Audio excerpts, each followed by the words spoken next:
Hello, Giles. Thanks very much for joining me on the show. Hi, Karl. Thanks for inviting me. Yeah, no, we had a brief conversation before, and you put some fantastic stuff out there in terms of newsletters and information and things like that. But yeah, I think what first sort of attracted me to your work, Giles, was the sort of varied career that you've had. So for anybody listening who perhaps doesn't know too much about you, maybe you could fill in a sort of short potted history because I find it really interesting. Yeah, and well, never really knew what I wanted to do. I think, Karl, that's the thing. I sort of just ended up doing medicine because I couldn't really think of anything else I wanted to do, and had a fairly standard medical career and ended up going into surgery. Qualified as a surgeon, started training as an orthopedic surgeon, so bones and joints. Left medicine, moved sideways into managing health information, health informatics they call it. That was about 25 years ago now. Did that for a while, but I'd always had a huge passion for cycling, and I think I just basically wanted to ride my bike more. Mm. And that move out of surgery freed up a lot of time and energy to do more of that. And had always loved writing. As you know, I write daily, so. And I ended up writing for Britain's biggest cycling magazine, Cycling Plus. So I got so it's sort of as a bit of a side hustle alongside the other work that I was doing. I was being sent all over Europe to ride my bike and write about it and get paid for it. It was absolutely wonderful. And then in latter years, have done a lot of talking about career change because, I'm kind of interesting. You're not really supposed to be able to leave medicine, Yeah. and no one really hears what happens to the people who leave medicine. It's No. like everyone just assumes that they fall down in a ditch and die or something. Yeah. But there is life after medicine. Yeah, there is life after medicine. So I've been speaking at conferences for a decade about kind of like the underlying principles of career change and change. And then, 6 years ago, I made the decision that I was going to start coaching one to one because it was, you know, talking about this stuff and helping people was really what set me alight. So, and I've been doing that. I've been doing that ever since, and I've kind of got quite a varied practice. So now I do a lot of one to one stuff with people. Probably yeah, probably on more of the restorative side of coaching, mental health Mm. and well-being in general. I think you can take the doctor out of medicine. No, hang on, you can take the boy out of medicine, but you can't take the medicine out of the boy. That kind of thing. Ties that And bind. then I run groups and do a lot of writing as well. Yeah. And was there when you left medicine, Giles, was there a disenchantment with the sort of medical world? Was that what sort of precipitated the change? I suppose it took many years of working for the biggest establishment in the UK to really realise that I had a bit of a disestablishment streak in me. It was just I wanted more autonomy, I think. Right. But I'd been kind of I'd grown up with a model of a vocational career, Yeah. and maybe it just didn't suit me really. So it seemed now I'm here. It seems inevitable that bit Yeah. by bit I Move would away. unpick that. But yeah. And in terms of then the coaching, what have been the sort of biggest influences that have developed your coaching and the approach that you have to coaching? Because I'm guessing, well, I'm not guessing. I kind of know that the You three know, print that the three principles are obviously a yeah. big fact. How did all that come about, and how would you summarize where you're at with all that now? Well, when I made the decision, I mean, I say when I made the decision, when the decision happened that I was going to leave behind my health informatics consultancy and start doing one-to-one work, I just assumed that I would be doing like career change coaching because that was what I knew, that was the experience that I'd had. But and I got myself a life coaching qualification, and but I didn't really know what was going to actually happen in a conversation. I was really curious about, well, hang on a minute, what is it we're actually doing here, and none of the sort of the standard kind of like grow model stuff that I'd learned really resonated with me at all. It just didn't seem to match up with my way, the process of change that I'd witnessed over the years. It didn't really seem to match up with that. So I was just searching for my own way. And I've always had when it's come to career change, I've always had the kind of like the model of, well, I don't know what to do. So what I'll do is I'll expose myself to as many different ways of other people doing this thing, so I can see how not to do it. Right. So, that's their way. So it's not that, and it's not that. And bit by bit, it's like chipping away at a statue, the Gets image revealed. of the statue is inside the rock. Yeah. So, and I was just listening to podcasts, and I stumbled across Jamie Smart's podcast, and I was listening to some coaching demos of his, and it really, really resonated. And I was like, what on earth is going on here? What on earth is he doing? And ended up reading his book, and just, over the course of 9 days, my entire life changed completely. Really? It was just, I just had insight after insight after insight, and it was all happening in the run up to speaking at a conference about career change. And all of a sudden, there, up on stage in front of an audience of 100 people, I heard myself saying, "Oh, I'm not going to give you the talk I was supposed to give you. I've got something way more exciting and important to share with you," and literally tore up the script on a decade's worth of career of speaking. Yeah, and it sounds cliched, but was kind of like reborn in that moment. It was like that old version of Giles just no longer existed. And even though I had like all of the physiological experience of terror, like a ton of adrenaline going around my system, because that really wasn't me. That I was the PowerPoint guy. I'd been doing this same talk for 10 years, and it was really slick.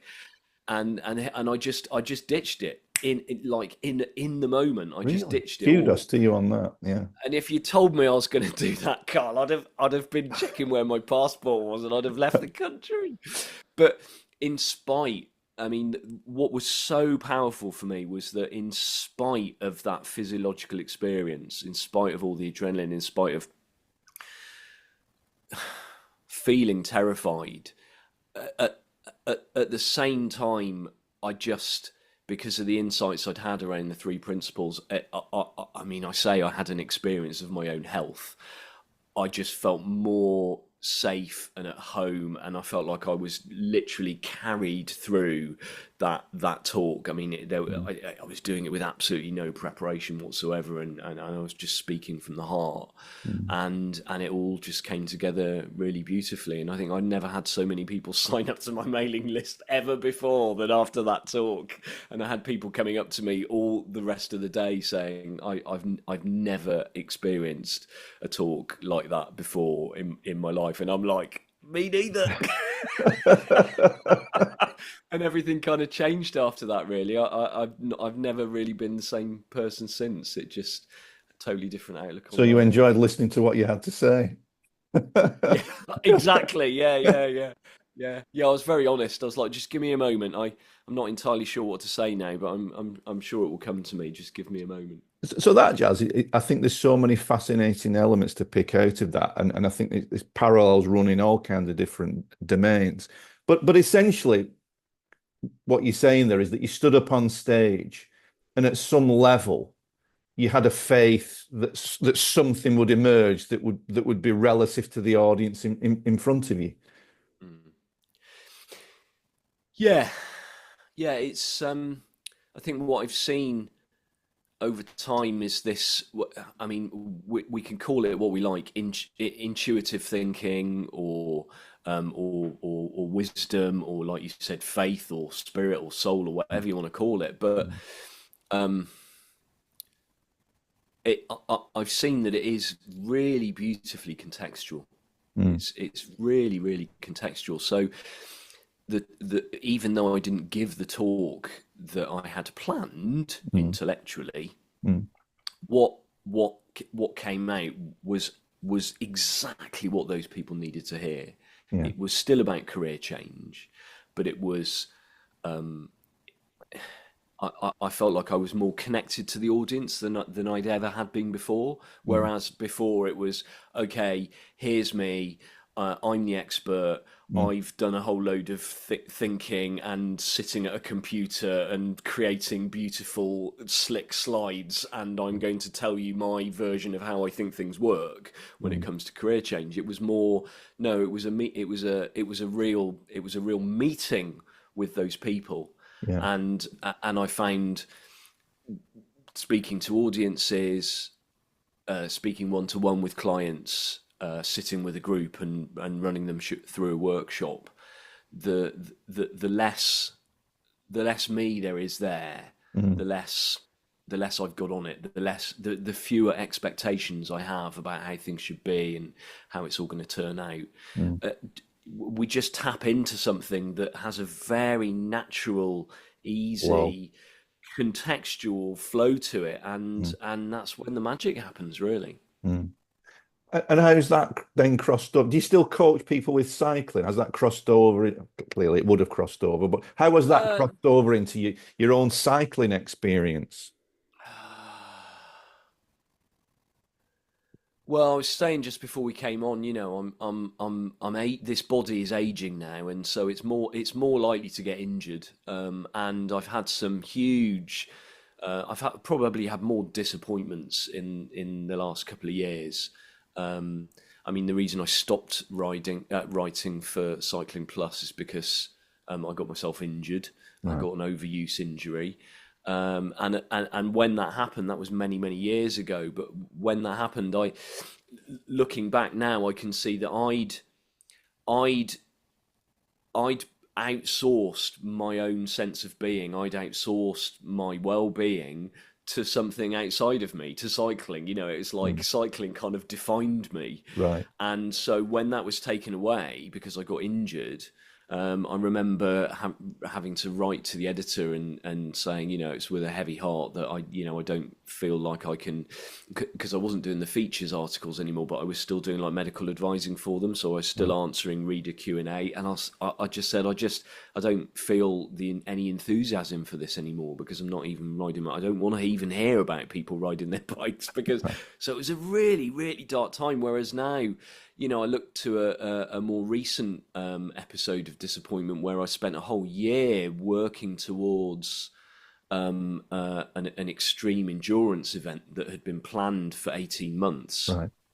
And in the immediate weeks prior to flying out to France to do this, I picked up another overuse injury and Right. I couldn't go. And of course, there's huge amounts of disappointment around that in the moment. But it, I came back into balance so much quicker this Mm. time. It was Mm. like, okay, well, that's the thing that's happened. Yeah. That's the thing that's happened, Mm. and there was no story around it. There was no story about what it meant for me, Mm. and it was just a Shouldn't case have of, happened okay, and all. well, Yeah. I need to rest. I need to rest, and I'll build back up. And now this year, I've probably had my best years. I was just saying yesterday on the club run, I've probably had my best years cycling in about 25 years, actually. I've done Really. loads and loads of really long rides. And Right. I was out yesterday, did 200k yesterday, which I couldn't have even conceived of even, just like a year ago. Mm.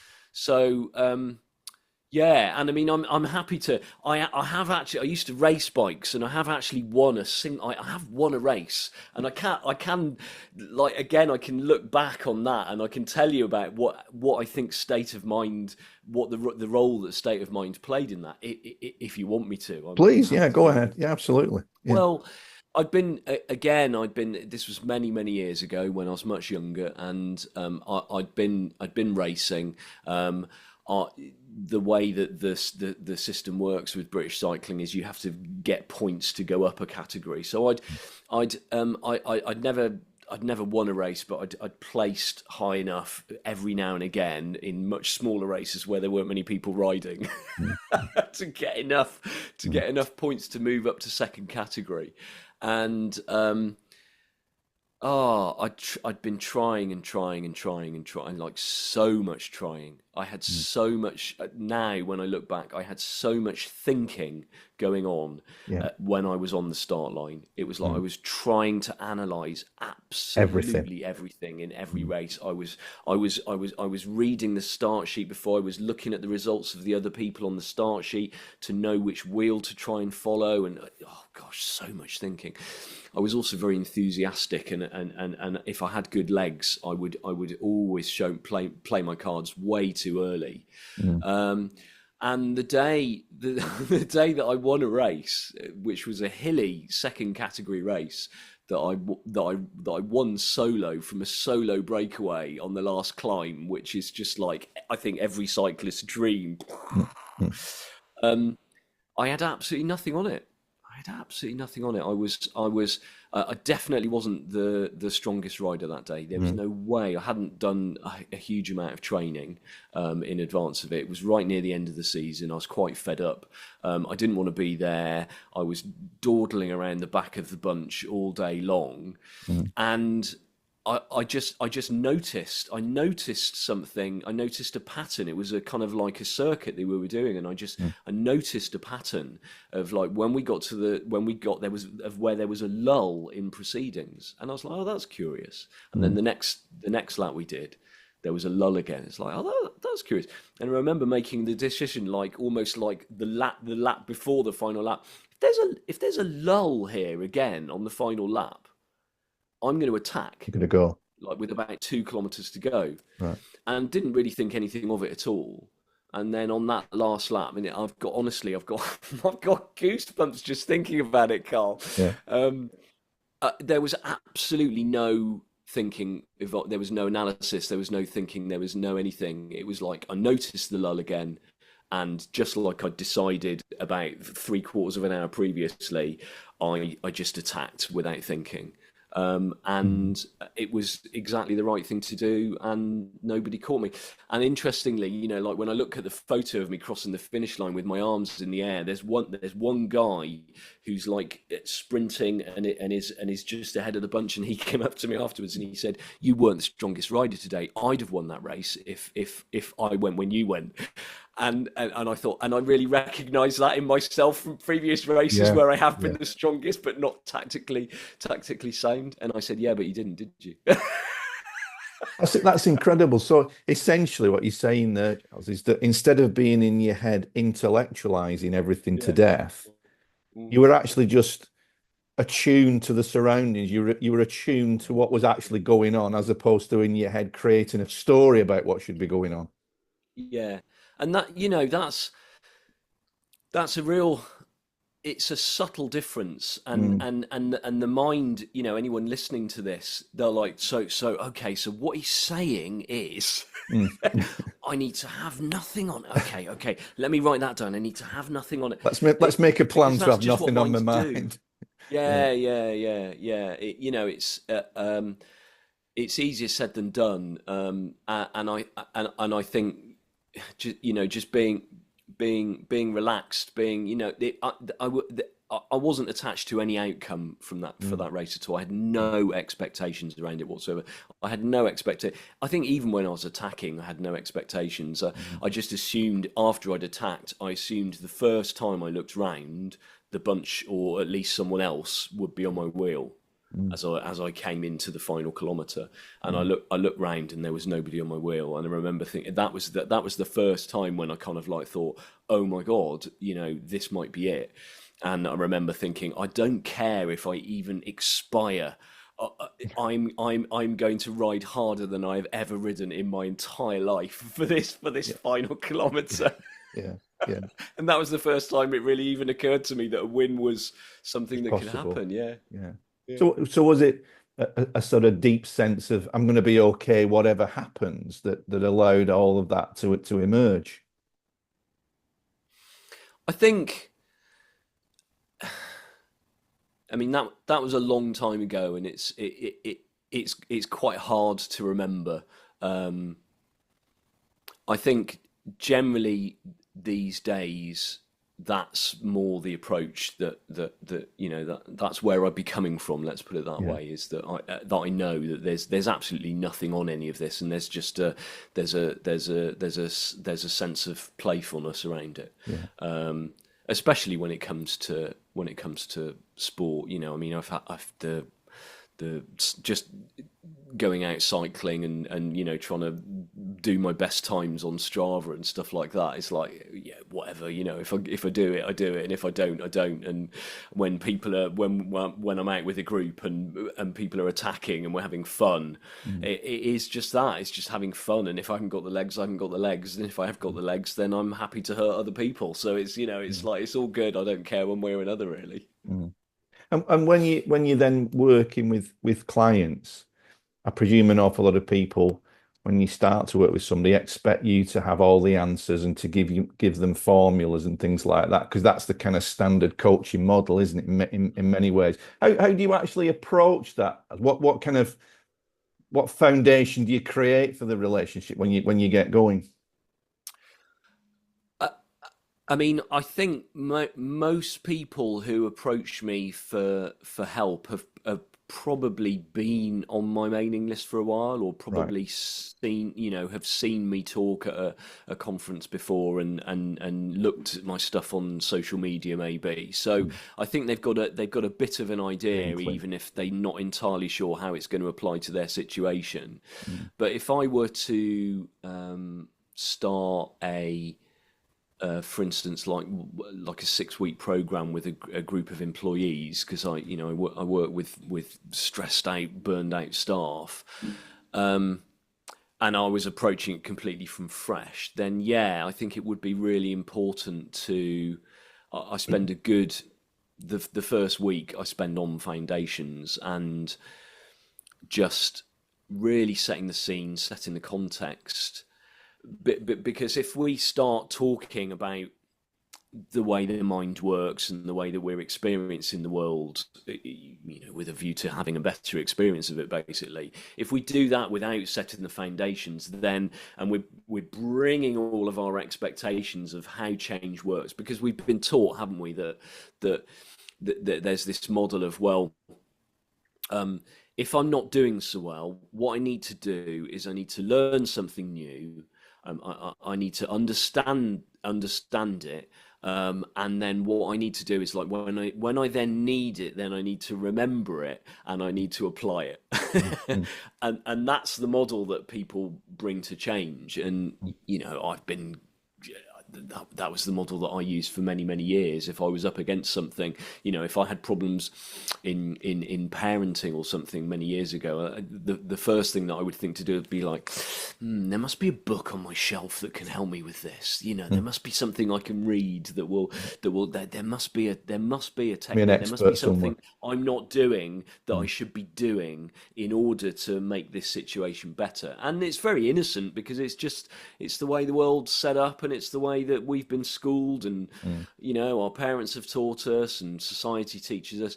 And I've just seen it's very different, just from my own direct experience, really, of that shift that happened over those 9 dates. It was all insight based. I didn't ask for any of it. I didn't do anything in particular. Mm. It was just seeing, having misunderstanding just fall away piece Mm. by piece, to really be able to see things clearly, how they were actually working. So when it comes to working with a new client or a new group, I will spend some time talking about the nature of insight and the nature of change, and how it's not that we need to add things in Mm. to make us a better version of ourselves. That's a myth. It's Mm. more a case of letting things fall away. It's subtractive, not additive.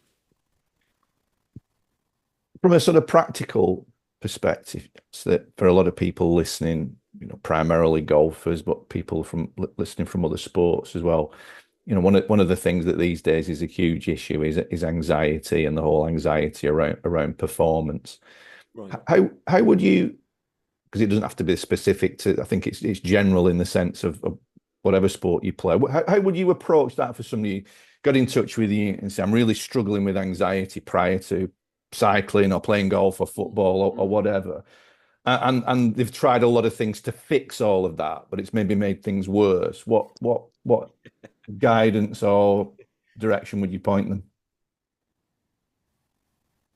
Yeah. I mean, the two things you said there. I'm a great believer that we already have the answers that we're looking for. We already are what we're looking for, and just in that question, there are two things that stood out for me, and the first is that, well, I've tried a whole load of things to fix this situation, and they've not worked. Well, that's a great realization for people to have.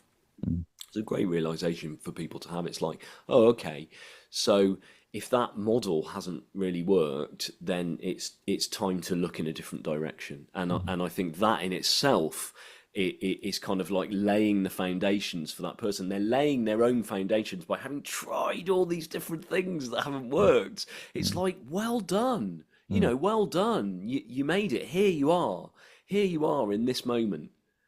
And you've laid so much groundwork by looking in a direction that hasn't worked. And I think you've probably got your own evidence now that that's not going to work. Therefore, are you ready to look in a different direction? I think that's really beautiful that happens. And then the other thing you said was that it's that the experience of anxiety is universal. Because it's not just around golf, it's not just around cycling, it's around absolutely anything, isn't it? Yeah. It's around absolutely anything. And I think the most important, I mean, the what we would be working towards would be to see what anxiety actually is and where it comes from, really, because we've got this idea that it's coming from the thing, that it's coming from the match or the race or the podcast, Karl. Do you know, just before we came on, I was all bright and breezy. I'm not in the best state after having cycled 200k yesterday, and I thought, oh, I'll just have a quick look at some of the people that have been on Karl's podcast, and I saw that it's been going for absolutely ages, and I saw some of the names of the people who've been on your podcast, and all of a sudden started feeling anxious. Right. Like, just came out of absolutely nowhere. Came out of absolutely nowhere. And so to see that shift in from just being in life and being unencumbered by any stories or thinking, to see how easy it is. All you have to do is give the mind a tiny little bit of information, tiny little bit of information, leave a whole load of blanks, and it's going to take that one bit of information, and it's going to fill in all the blanks. Story. That's the source of the anxiety. The anxiety can't come from the podcast. That's not possible. I'm not sure what the mechanics of that would be. How on earth does anxiety get from a podcast? I mean, you and I having this conversation now, and there's just basically I've got a screen in front of me and some dancing dots of coloured light that we call how on earth does that create a feeling? But it's the same principle with anything, Giles, really, isn't it? If you're on a golf course, you're hitting a piece of rubber around a field. What we perceive it to be, the story we create, we generate inside of our own head.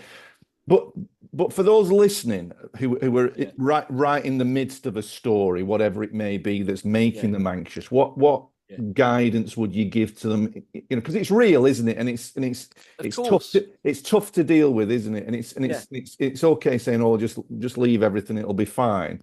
It's a very unpleasant experience to have to go through that.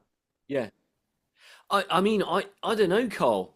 I like when you're in I don't know about you, but when I'm in the middle of anxiety, I mean, there's nothing I can really do about that at all. I can't will it. If I could will it away, I Yeah, would will it away. yeah, yeah, And so, I mean, we do the best we can from with what we've got from where we're at, really. mm, Uh, the difference that I've seen is that um, that having spent some time looking at the nature of experience, looking at how all of this experience is being created moment to moment, mm, that just happens less. I mean, and that's what people struggle to get their heads around a bit when we first start working with each other, because they come with this it's a problem. It's like mm, you say, it's a real problem. yeah, It's a real problem. It's like really, really getting in the way, mm, and and when I'm like, yeah, we're probably not really going to talk about that much. mm, They're like, you what? What mm, are you talking about? We've got to talk about it. mm, And it's like, well, again, it's seeing that that's not worked. mm, It's seeing that that's not worked. Well, could it be the fact that we're so focused on this problem mm, that could that be part of the problem itself? mm, That mm, be part of the problem itself. Could that be keeping it alive in some way? mm, So I don't think being in the being again, look to your own experience. If I'm incredibly shook up about something, if I'm in a heightened sense of emotion, if I'm particularly angry or I'm particularly fearful, like, generally speaking, you're not really going to get through to me in that moment. no, That moment needs to pass yeah. before I've got enough perspective to really to see it differently. But it's fundamentally, this is where my understanding would be, Yeah, Giles. It's the resistance to the experience that is the root of yeah, most of the issues, isn't it? Really, that yeah, we don't want to feel these things, but yeah, actually, as you said, we can have these thoughts and feelings and sensations passing through, but we are still able to have a conversation on a podcast that you or me or whoever may be feeling anxious. You yeah. still can hit a tee shot at golf when you're not feeling 100%. Yes, It's yes. it's not wanting to have those feelings that actually is the root of a lot of the issues. Yeah, yeah, yeah. We don't have to wait to feel a particular way before doing something. Mm, I mean, again, if I it going back to the story of me up on stage, if I'd been tuned into those feelings of anxiety, and then I wouldn't have done what I did. mm, Wouldn't have given the talk that I gave. mm, And similarly, building a coaching practice, if I waited to feel good, if I waited to feel inspired, like, nothing would ever happen. It's no, I mean, I'm a great fan of thinking of inspiration as a guide. It's like it's a direction that to point in. It's like, oh yeah, I know the direction to go in. And then it's very, very natural that then the mind comes in with all of its stories, and, well, you can't do that because of this, mm, that, and the other. And it's like, well, I don't need to pay any attention to any of that stuff. I know the direction I'm headed in, and I'm going to, yes, in spite of the feelings, yeah, in spite of the doubts, in spite. I mean, it it's a little bit. It sounds like what we're talking about here is the kind of like the feel the fear and do it anyway kind of thing, and there's a degree of truth in that, I suppose. But there's no white knuckling to any of this at mm, all. mm, There's an acceptance of, well, there's a situation, and there's the mind's response to that situation, and that's all fine, all of it. It's mm, just, it's natural, it's normal. It's my conditioning coming through, essentially, mm, and and I can act, and I don't have to really take that into consideration mm, when I'm acting. mm, I'll do what makes sense. yeah. And what's your kind of view on sort of goals and dreams and aspirations? How does that fit in with your kind of approach or understanding?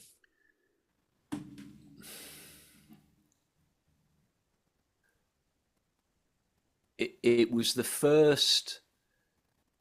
It was the first. I remember when I said that I'd been listening to some podcasts looking in this direction, and actually got in touch with Jamie on Twitter. I can remember that was the first thing I did, and I remember asking him that very question. Mm. I remember saying, "I've listened to your podcast. I really love it. I really love this mindfulness stuff." Mm. Mm. Mm. Because the mind again likes to put things into categories, doesn't it? So I'd categorized it as Mindfulness. mindfulness. And I said, but what about goals? I want to achieve things. I Mm. want to. I want. I've got stuff I want to do. Mm. I want to grow a coaching practice. Yes. Yeah. And I think over the years I've seen that there's absolutely no problem with goals. I mean, I think we are all, as humans, we're kind of goal oriented. We're sort of built to thrive. Yeah. We're built to change. We're built to move. And there's absolutely no problem with that at all. The problem, in inverted commas, comes from when we start attaching to that goal, when we start believing the story around the goal, or if we're working towards something in order to feel a particular Yes. way, because Yeah. that's what underpins a whole load of goals, isn't it? Well, I need to achieve this or become this in order to be okay, in order to feel good, and it just doesn't work like that. A goal can't give you a feeling any more than a podcast can make you anxious. Mm. It's And the so it's the trap, isn't it, Giles? Of I'll be happy when I'll yeah, be. yeah, absolutely, absolutely, and it's one that is universal, and it's also continuous. And I'm sure that you, like me, still fall into that trap on a fairly regular basis. Yeah. And then I'll catch something will come along, and I'll be like, oh, there I go again. Yeah. I was off in I'll be happy when land. Mm. And again, I don't think there's anything wrong with that. There's no judgment around that. It's just the human condition, really. It's just from what I can tell, it's just how we're all made up. But yeah, I mean, in the words of Michael Neal, there's nothing you have to do, be, have, get, learn, change in order to be happy, loving, and whole. And that's I can see the absolute truth in that statement now. But I think the problem with I'll be happy when is that it clouds you from whether it's writing, playing golf, surgery, accountancy, or whatever it may be. It actually clouds you from attending to whatever you need to do today in the best way that you possibly can, which the only thing I could be sort of sure of after doing this for 30 odd years, if you're going to get good at anything, whatever it is you perceive that you want to have in the future, probably the best way of doing that is to put as many good days together as you possibly can, immersing yourself in a quality approach to whatever it is. And all of a sudden, a period of time goes by and wow, you've won a tennis tournament or you've won a golf tournament or you've written a great book or whatever. But it's the clouding of that in the moment with I'll be happy when that I think is the issue. Yeah. Yeah, that's good advice. Thanks. Right, you can have that one for free. Might write that one down, Karl. You can have that in your next newsletter. Yeah, yeah, because I mean, what the starting point that with all of my clients and groups that I work with is to really show people that the only thing that we ever actually get to experience is now. Yeah. We don't get to have an experience of the future. No. It's just not possible. All we ever get to experience is now, and so the better our relationship with that, and like you say, I love the word clouded, and Jamie says uncontaminated, and again I like the idea of clouded and uncontaminated because they both demonstrate that the thing that's being contaminated or clouded, it doesn't actually change. It's just got a contaminant in it, and that contaminant will go. It will settle. But what's underneath that is unchanging. Is unchanging, and the experience that we can have of that in the present moment is when we're best connected to everything that comes with it, Yeah. to the wisdom, to the intuition, to fresh new ideas, to fresh perspectives on things. That all none of that comes from thinking. None of that comes from taking ourselves away from the present moment. None of that comes from I'll be happy when. Mm. It comes from now. It comes to being present to what is here and now. Mm. And I think it reinforces the fact I was like, there's nothing wrong in wanting to be very good at accountancy or dentistry or surgery or whatever it is, or golf or cricket or tennis. There's nothing wrong in wanting to be really good at that. But that's more of it's then more of an expression of your capability rather than a definition of your value then, isn't it? Yeah. Um, it's there's a sort of a subtle shift Mm. that goes on for me where it goes from a needing something Yeah. to more of a kind of a, wouldn't it be cool if? Mm. I mean, Mm. like yesterday, sorry to keep banging on about it, it's still fresh in my mind, but a 200-kilometer ride is no mean feat. It's, For anybody. it's a big undertaking for, Anybody. for any cyclist will say Yeah. that. Yeah. And it if I came at it from a kind of like, well, I need to do this in order to validate me on social media or on Strava, or for my own sense of worth to really Put your put the stamp on. seal on this Mm. excellent season of cycling. Mm. It's a totally different experience from. I mean, what I did was I just went out and I started riding my bike. Mm. I mean, I didn't even have any plans really. In the back of my mind, sure, it's there. It'd be like, yeah, wouldn't it be cool if this was one of those days where I just rode and rode and rode, like literally from sun up to sundown. Wouldn't it be cool if? Mm. And that's it. That's the sum total of the desire there. Wouldn't it Mm. be cool if? Mm. And then I'm enjoying the rest of the ride. Because if I start off that ride thinking about the 200-kilometer mark, again, I'll be happy when I do 200 kilometers. I'm not going to enjoy that ride at all. Whereas, this ride, it had so many different Mm. phases. There was the phase in the dark, and that was amazing. Mm. And discovering that the crappy little light that I'd bought actually does manage to light up a country lane completely. It was like, wow, that's amazing. Yeah. And then there was meeting up with the boys and being with them. And Mm. again, when I was with them, I wasn't thinking about a 200-kilometer ride. No. I was with my mates. I was out, so, and then in the cafe, and moment, and all that, the sum total of like actually being with every single one of those moments, rather than, well, actually today I'm here to ride 200 kilometers. It's just, it's a different game completely. It's kind of like the frame of let's see what happens is a very, very Yeah, wonderful place to be, isn't it? That yeah, let's yeah, see what happens on the golf course today. Let's yeah, see what happens. And it's not a laissez-faire of it's not pretending you don't give a shit. It's you're still going to engage yourself in it, but being open to the variety of potential outcome.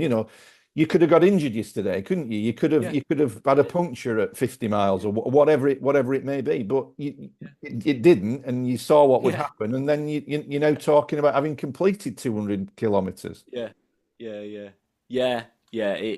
Yes, it is. It's not laissez-faire. I still had to be pretty focused Mm. on fueling, and I was fueling for the long haul. Let's put it this way, Carl. I took out enough food to keep me going for 200 miles, and I made sure that the route that I took had kind of like watering stops on it where I could Right. refill my bottles. Because keeping your bottles full of water is the crucial thing. Really, that's going to limit you the most. So yeah, there was planning, and there was just absolutely no attachment to it whatsoever, because I've gone out for rides like that, like you say, exactly the same, and Mm. I've had that exact same. Well, wouldn't it be cool if this was one of these days? And I've been peddling squares all It day, didn't and it's happen. been like, Yeah. well, this isn't going to happen, is it? Yeah. Yeah. Yeah. Yeah, you just Yeah. don't know. Yeah. You don't know. And kind of bringing it full circle. Well, not quite full circle, but we started off talking about your career in medicine and as a surgeon. What's your kind of view now? I don't know it's not something you focus on totally, but what's your view on general health in terms of the way that you approach things now as opposed to the way you did then? Yeah, it's interesting. I met up with s- two of my closest medical school chums who I've not seen for years and years and years and years, and they just happened to be in the area, and they asked me all that same thing. They were like, "Well, what is your view on medicine these days?" And the the mind body is one thing, really. It's one thing, and the way that you can the way that I kind of like get my evidence for that is if I if I ever bump into an old GP friend who's now in general practice, I'll ask them. I'll say, well, what proportion of the patients who you saw today do you think that there was some psychological or mental component to whatever it was they were showing up with, whether it was a psychological condition Mm, or whether it was a physical condition, mm. and it's never below about 75%. Really, really. Yeah, yeah, because so much. I mean, I've got a book on my shelf here, "Why Zebras Don't Get Ulcers" Mm, by Robert Sapolsky, and he mm, basically goes through the entire body from system to system to system, showing, demonstrating with studies how chronic mental stress affects that organ system. mm, There's the classics like blood pressure. I remember when I had when I was when I was running a course once, we got to about week 4, and somebody just stuck their hand up and had an insight and it's like, oh, I've got to interrupt, and I love it when that happens. They say, I've just realised I'm on blood pressure tablets, and I'm I've been doing it to myself all this time. I've been getting myself really, really worked up yeah, about everything. yeah. I spend my day in a state of systemic overload, Mm, essentially. mm, Of course that's going to have effects. yes. Of course that's going to affect every organ system. So, my view on medicine these days would be, well, look, I don't know enough about all of the different specialties. I've had a taste of them when I was doing my training, but what I do know is that if we can remove chronic mental stress Yeah. from the system entirely, and that should be on the curriculum day one, and it should be a fundamental part of the curriculum of like, well, let's see how your patients are actually experiencing the world. This is science. This is as scientific as it gets. How do your patients actually experience the Against the world. world? Yeah. And we take it from there. And I think that medicine would look very, very different indeed. That's a profound thing you've said, and but unfortunately, we're so far away from that with the current models, aren't we? And it's nobody, with the best of intention, the way the model is set up, a doctor has what 10 minutes to prescribe something, basically. They don't have time to go into what we're talking about. No. No, but again, we're back there, Carl, a little bit to the like. Well, we'll do what makes sense. If it makes sense to be anxious and to take that anxiety really seriously, we'll do that. We'll Mm, do that. And I just think that if we were to help clinicians, from a very early point in their mm. career to understand all this, then those 10-minute consultations would be very different indeed. Or there Yeah. may not even be 10-minute consultations. It might be. I mean, I offer to, as you know, to my mailing list. I have a day when I have like 20-minute conversations with people instead.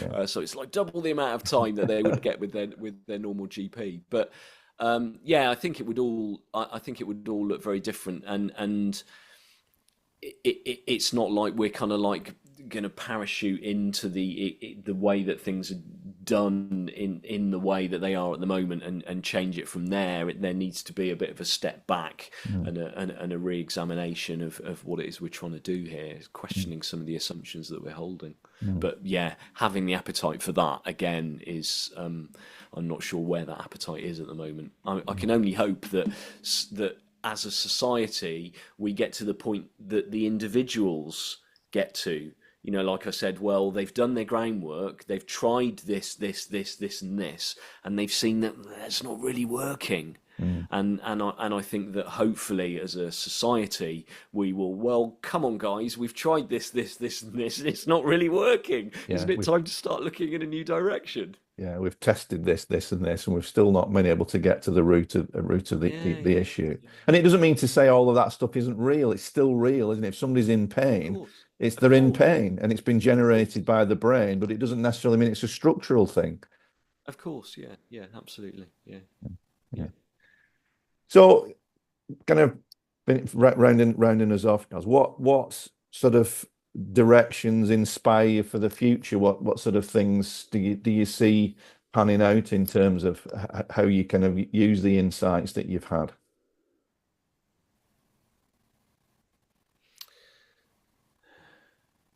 What? How will I be happy in the future, Carl? Let's have a look. No, not necessarily happy, but focused and attentive to what you're doing on a daily Well, basis. it's you know, it's hard to say really, because I've noticed that my practice and the way that I do things continues to evolve. I Mm. mean, the daily reminders I've been writing daily to people, because I know that the hardest thing for people, I think I've seen it is the same thing that's hard for me, which is that I forget Yes. that I'm human, and the world is set up to lead us in the wrong direction. And Mm. so I think we all need daily reminders, which is why I set up the daily reminders Mm. newsletter, so that people Mm. have got this, little bite-sized chunk of like, well, look, here's where I saw it in action. Here's where I saw it in Mm. action. Had you considered this? Had you considered that? Just these little bite-sized chunks. But that's I mean, I've been running this practice now for 6 years, and that's only happened in the last 5 months, Carl. Really? That So, you've been doing the and daily yeah, yeah, reminders. yeah, yeah. Right. Even though writing is like my favorite thing, I mean, that happened out of a coaching conversation I had myself, where I took on a new business coach, and the first thing he asked me was, well, what does your practice look like? What do you like doing, and what do you not like doing? Mm. I said, well, first and foremost, I love to write. Mm. And he was like, really? Mm. And just like in that one, and just like on the look on his face, because he'd been on my fairly innocent, not used very often mailing list for quite some time, and the fact that he went, really, in that moment I heard, oh gosh, for somebody who really loves writing, You don't I don't write write all much. that much, do you? Yeah, that was a huge insight for Inside. me, and Yeah. and now, at this point in time, and of course it's going to change. Yeah. I don't know how it's going to change, Carl. No. But I'm open to the fact. I'm not hanging on to things how they are now, No. saying this is the way it's going to be. Mm. This is the way, because I've been there before, just Yes. from trial and error, Yeah. where I've entered a period of working in a particular way, and the mind has gone, right, don't like change. This is how it's going to be now. Yeah, this will do nicely, thanks. Yeah, is it exactly what I want to be doing? No, but it's good enough, and it's bringing some money in. So let's stick Mm. with this, shall we? Yeah. And then it's just Mm. gone. Mm. So I kind of like, I hold whatever comes along fairly lightly these days. So Mm. that's a very long-winded answer of saying I haven't got a clue, Carl. I'll Let's see what respond to. happens. Let's see I'll what see happens. what happens. I'll follow my nose. I'll Yeah. follow my nose, and wherever that takes me, I'll go in that direction. Yeah. Well, we followed our nose with this conversation. We didn't plan it out in any way, shape, or form, but I No, think we've no, I can meandered through some confirm. really valid and interesting topics there, Giles. You mentioned your newsletter that comes Yeah, out each day. It is great. I do. There's not many newsletters I read because obviously there's a proliferation of stuff around. But as you say, you just do it great. You do it really well because it's just a nice bite-sized piece of yeah. information that gets you thinking on a daily basis. So let people know where they can find out about that and how they get signed up to it, etc. If Sure. yeah, Yeah, it's just over on my website, which is Giles, that's Giles, pcroft.com/newsletter. And it's all there. yeah, and thanks ever so much for your time and Wonderful conversation. Lovely to meet you, Karl, and thanks yeah, for inviting me on. great.